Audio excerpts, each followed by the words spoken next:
Welcome to the Silicon Valley Marketing Minute. Brought to you by the Silicon Valley American Marketing Association. Stay connected, stay informed. And Coreography, full-service audio webinar and video webcast production. The following video is from a Silicon Valley American Marketing Association panel event. I tweeted that there's a couple of social media oxymorons. And one of them I said is called a crises plan. How can you ever have a plan for a crisis? But Jeanette, you've gone through some things. Do you want to share some of your stories? I don't know if some of these folks were at the last time you spoke, but tell us about the plans that you've already put in place. Yeah, we have lots of crisis plans because, as a large public company, you want to make sure you're prepared, everything from a physical disaster to something happening to the product. So what we've done is we've been able to take the traditional corporate process that we have, that includes our crisis team in corporate communications, as well as those folks in product and service, and put a social lens on that. Because we have had instances where employees have tweeted that have created reputation impact issues. There was a story around how to lose a job on Twitter that was also called Cisco Fatty. There was a big learning for us where people had tweeted that, I don't know if you want to go into the story, but I mean, it's learning for us because you're always learning. I think that's the point that we care about, is if somebody tweets, and I'll be quick with the story, a woman came to interview for an internship at Cisco. And so she tweeted to her 40 followers, got the Cisco job offer, now I have to weigh the utility of a fatty paycheck and the commute to San Jose and hating the work. And hating the work. Oh. So, I mean, she had only 40 followers and thought, I'm just, tweeting to my friends this situation that I'm dealing with. Well, of course, Cisco employees and people were searching on, on their TweetDeck and on search.twitter and saw this Cisco reference. Well, what happened was an employee replied to her, so of course replied to everybody and said, oh, well, who's the hiring manager? I'm sure they would like to know that you'd hate the work. We here at Cisco are well versed in the web.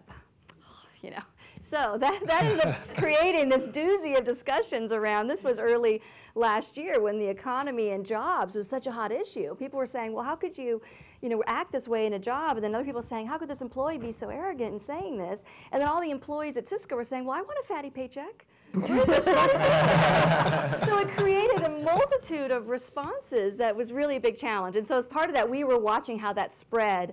How to lose a job on Twitter was the story. Oprah called us and wanted us to go on the Oprah show about it. There was a YouTube video. So at that point, we said we need to have a threat strategy where we're looking at what is mild, moderate, severe, reputation impact, severe impact to the company. Sound like the Department of Homeland Security. I know. I have a threat. Is this an orange or a red? You have some very passionate customers. We do. We do. That's a double-edged sword. Mm-hmm. Tell us how you deal with really passionate advocates that are naturally there. We do. We have brands that people love and adore, and they also get very frustrated when they don't work the way that they want them to.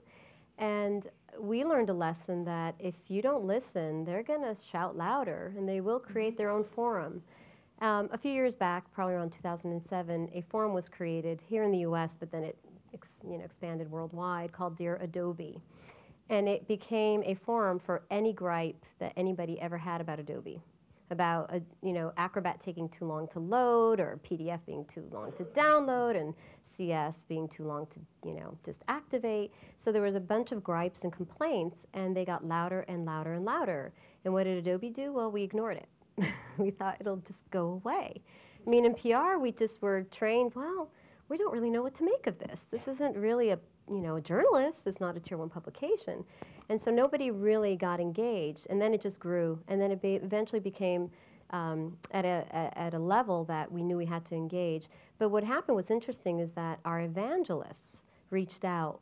They reached out to the organizers. By this point, there were hundreds of posts, hundreds and hundreds and hundreds. And we thought, this is it. This is damaging the brand. Our evangelists reached out. It was a coordinated effort. They said, we want to hear what you have to say. Help us. We're seeing hundreds of posts. We can't make sense of them. So they got together with the organizers, and the organizers helped filter and rank the complaints. And then they started to filter the substantive comments back to Adobe. Adobe then decided, oh, we're going to take that back into our product development, and into customer support, and we're going to address these issues. So an issue that had been very negative and hurting our brand actually turned into a positive. And we really have to thank the passion of our evangelists for just getting out there and engaging with these creators, and then also responding to a lot of these comments. They spent a lot of time on that.